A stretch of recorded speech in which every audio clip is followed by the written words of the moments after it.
오늘 두 번째 시간인데요. 우리 지난주는 욥기의 그 프로필, 또 욥기의 백그라운드에 대해서 말씀을 들었죠. 그는 온전하고 정직하고 하나님을 경외하고 악에서 떠난 자였어요. 그리고 동방의 가장 훌륭한 사람이었다. 그뿐만이 아니고 재물도 많았고 또 신앙도 좋았어요. 뭐 정말 나무랄 데가 없는 그런 캐릭터였습니다. 자, 이제 사실 본격적인 얘기는 오늘부터 시작합니다. 1장 6절을 보시면 이렇게 되어 있어요. 하루는 하나님의 아들들이 와서, 이 아들들은 천사들을 얘기합니다. 하나님의 아들들이 와서 여호와 앞에 섰고, 근데 희한한 게 사탄도 그 가운데 서 있어요.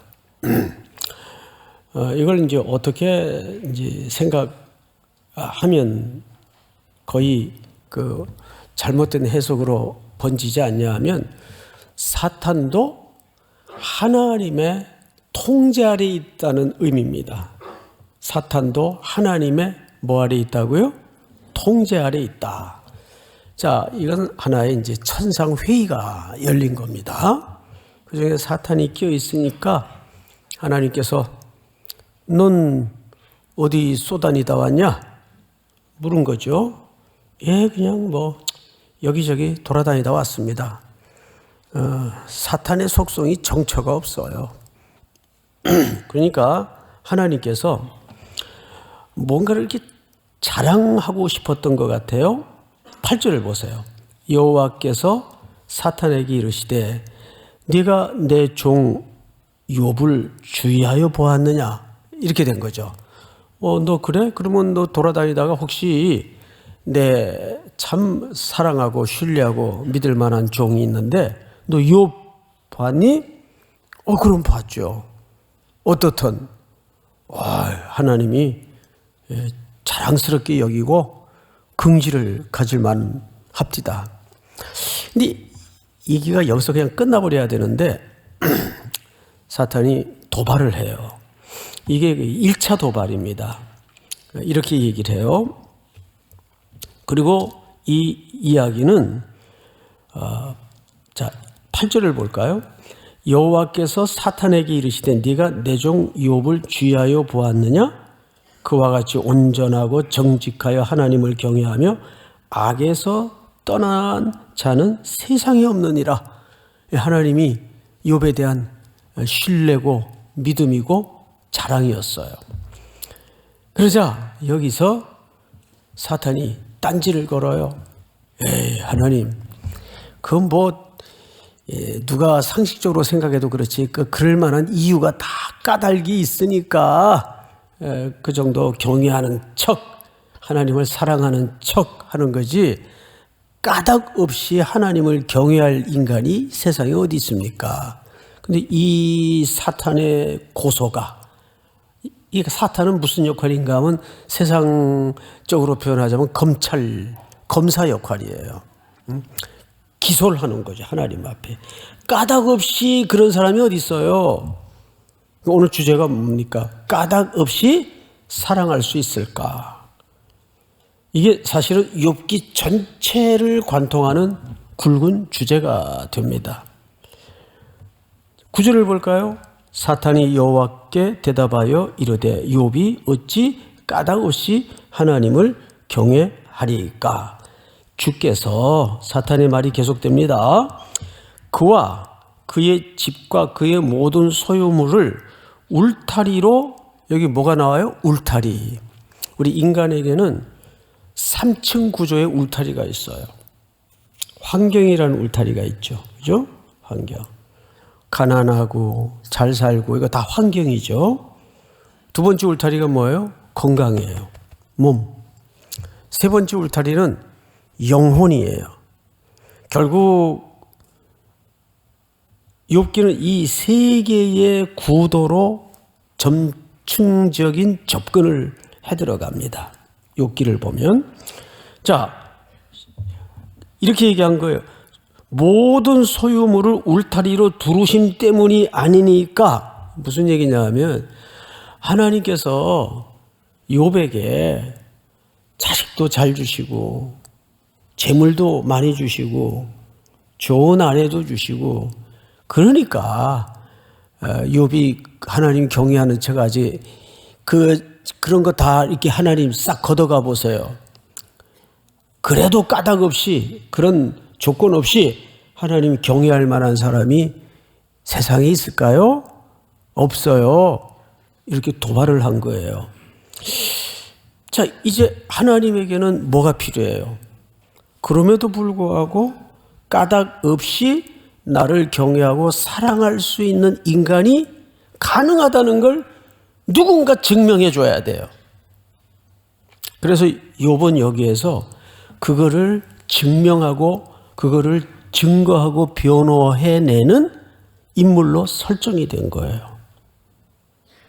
이 땅의 고난의 문제를 여러분 깊게 생각해야 되는 것은 제가 지난주에도 말씀을 드렸지만 욥에게 불어닥칠 무시무시한 재앙은 욥의 현실과 인과관계가 있다 그랬어요? 없다 그랬어요?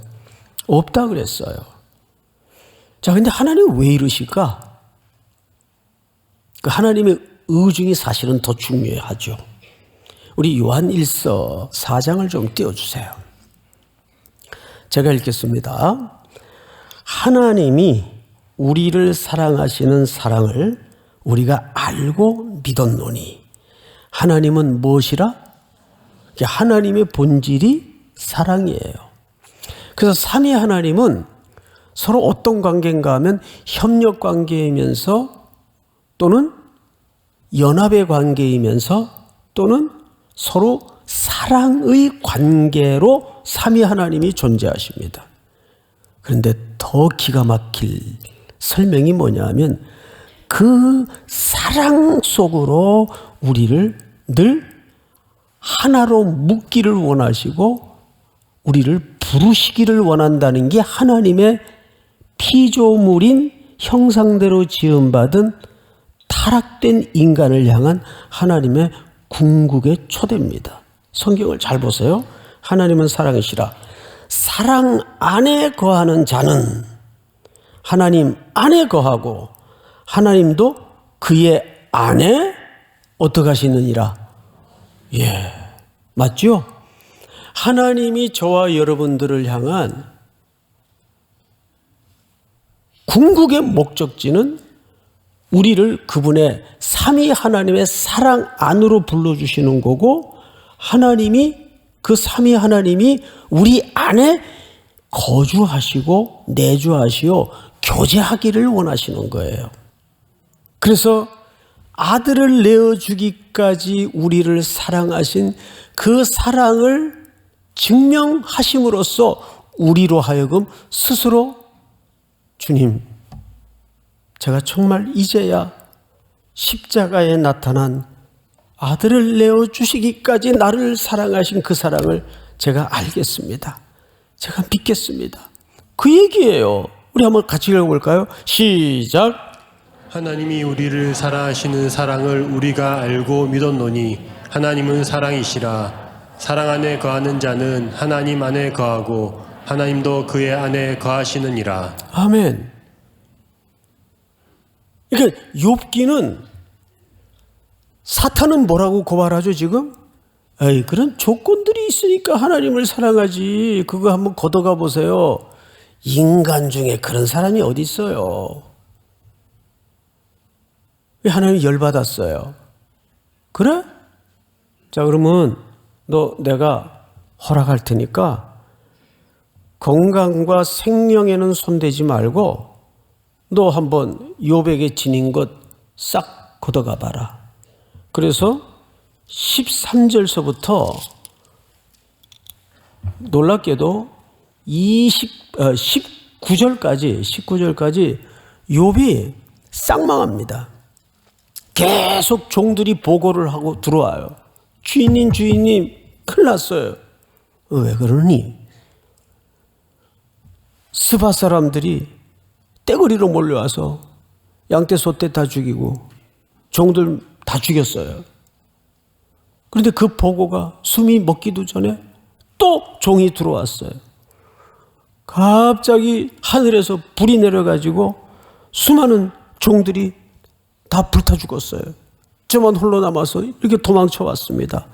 그 말이 먹기도 전에 주인님 큰일 났어요. 저 갈대아 사람들이 쳐들어와서 다 가져가고 다 죽이고 갔어요. 근데 하이라이트가 뭔지 아세요? 갑자기 들판에 거친 바람이 불더니 태풍이 부른 게죠. 집에 4기둥을 싹 걷어를 냈는데 집이 무너지면서 그 장남집에 형제들이 모여서 우애 좋게 화목하게 잔치하고 있던 그 자녀들을 다 데려가고 말았습니다. 죽은 거예요. 깔려가지고. 그러자 욥이 어떤 반응을 드러내는가를 잘 보세요. 몇 절을 보시냐면 20절. 욥이 일어나 겉옷을 찢고, 이 겉옷을 찢었다는 말은 애통했다는 뜻이에요. 욥은 아버지로서도 무정하고 냉혹한 아버지가 아니었습니다. 겉옷을 찢고 머리털을 밀고 땅에 엎드려 뭐 했다고 돼 있어요? 믿겨지지 않는 모습이죠. 예배하며 이르되 내가 모태에서 알몸으로 나와 싸운 즉 또한 알몸이 그리로 돌아가 올지라. 주신 이도 여호와시오 거두신 이도 여호와시오니 여호와의 이름이 찬송을 받으실지이다 하고. 22절 다 같이 시작. 욥이 범죄하지 아니하고 하나님을 향하여 원망하지 아니하니라. 네. 여러분, 여기서 우리가 사탄의 말이 옳은 게 증명됐습니까? 하나님의 말이 욥에 대한 사랑과 신뢰와 믿음이 옳은 것이 증명됐습니까? 그렇습니다. 하나님의 말씀이 옳은 게 증명됐어요. 굉장히 중요한 포인트입니다. 가끔 하나님은 인생 가운데, 특별히 하나님의 자녀들 가운데 이렇게 인과관계 없이 까닭모를 재난 속에 그냥 방치하듯 보일 때가 있어요. 그런데 대체적으로 그런 경우는 그분들이 하나님의 에이스예요. 우리 요즘 미들맨 하죠. 미들맨이라는 것은 틀림없는 사람. 하나님이 욥에 대해서 어떤 신뢰와 사랑과 믿음과 긍지를 갖고 있었는가 하면 하나님이 사탄한테 자랑할 정도였어요. 너 욥 알아? 알죠.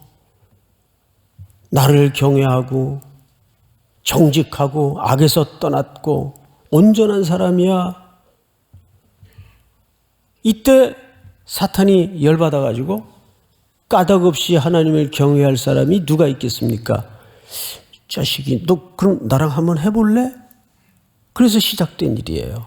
누구 말이 증명됐다고요? 하나님 말씀이 증명됐어요. 가끔 하나님은 이런 하나님의 에이스들을 통해서, 하나님의 신실한 종들을 통해서 까닭 없는 재난 가운데 어떻게 변질되지 않는가, 어떻게 흔들리지 않는가.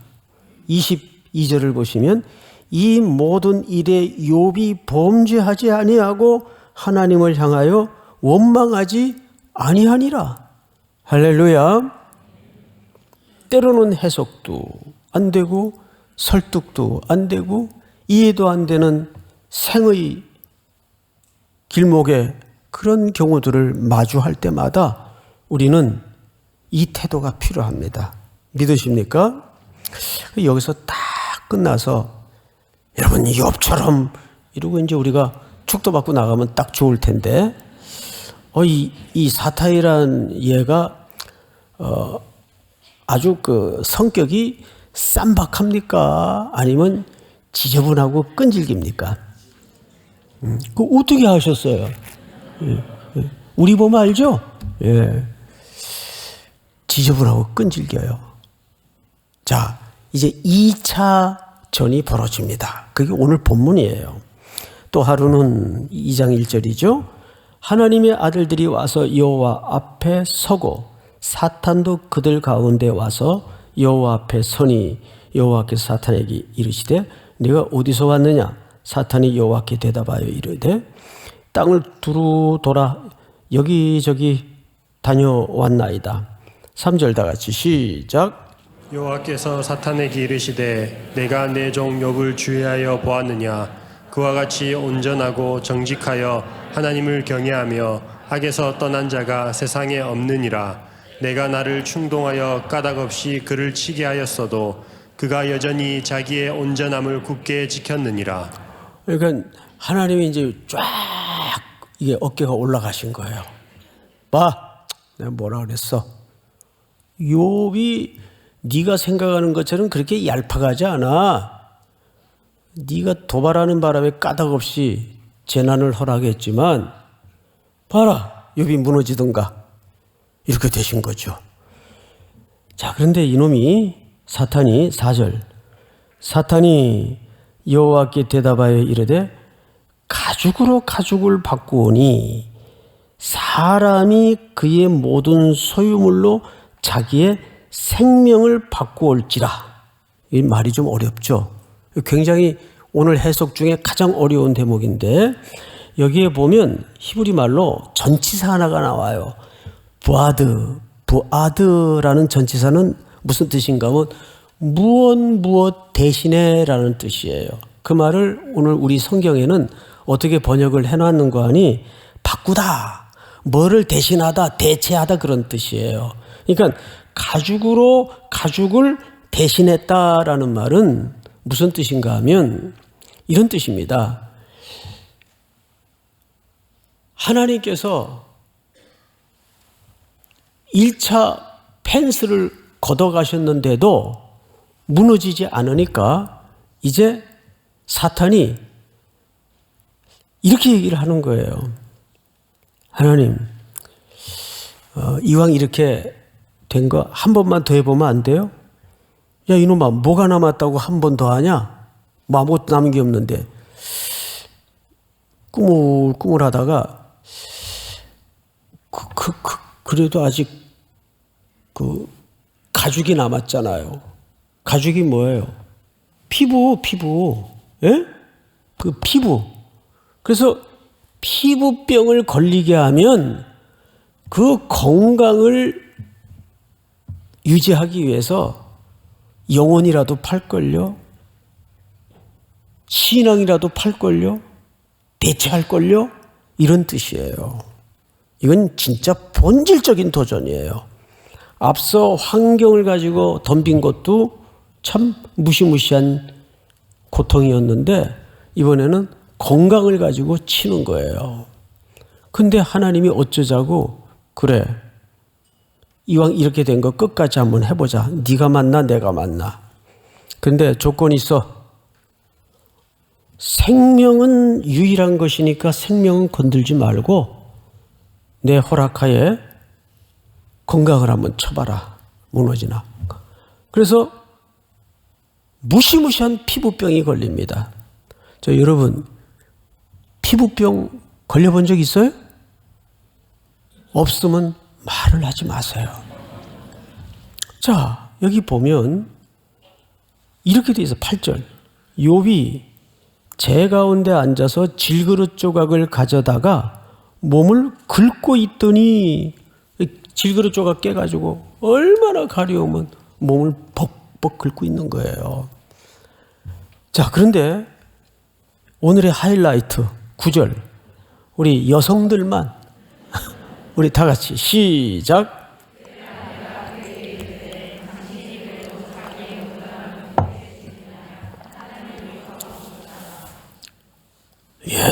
이것 때문에 욥의 아내가 세계 역사의 3대 악처 중에 하나로 들어갑니다.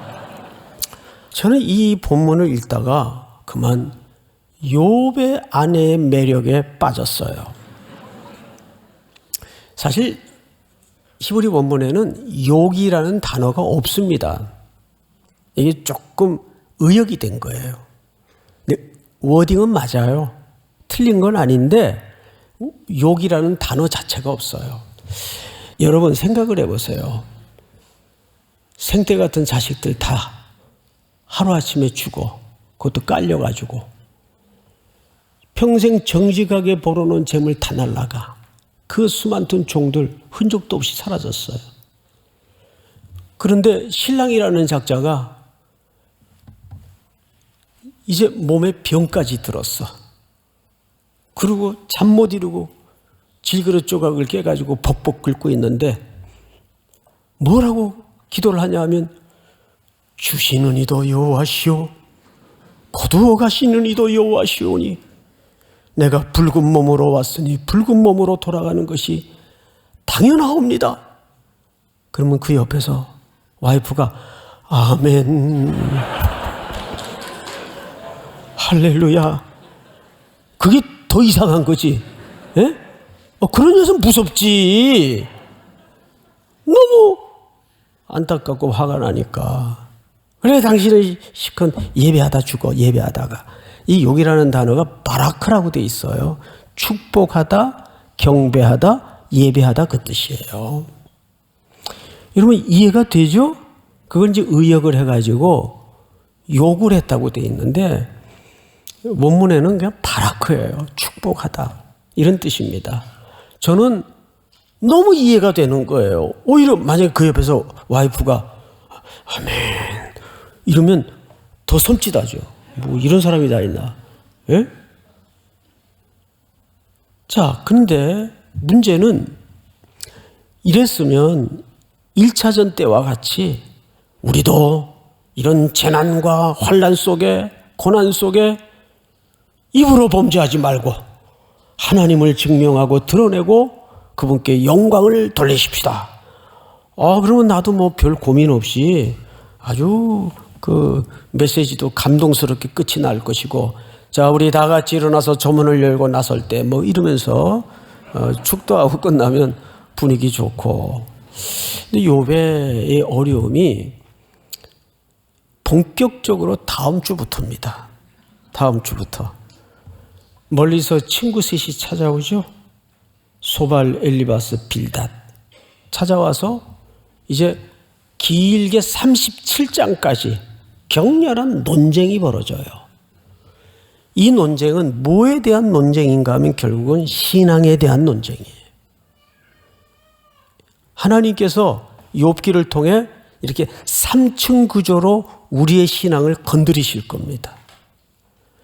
여기까지는 우리가 욥의 어떤 부분을 붙잡아야 되냐 하면 그럼에도 불구하고 욥은 하나님을 드러내는 하나님의 변호자로 쓰임받았다는 거예요. 여러분 이것도 일단 메시지가 됩니까 안 됩니까? 중요하죠. 이것도 훌륭한 거잖아요. 우리 가운데도 쉽지 않아요 사실은. 그러나 그런 삶의 자리에서 하나님은 욥을 하나님의 미들맨, 에이스로 하나님의 오르심을 증거하고 드러내는데 쓰임받았다는 거죠. 믿습니까? 우리에게 걷게 하실 한 주간도 그런 삶으로 초대되기를 주의 이름으로 축복합니다.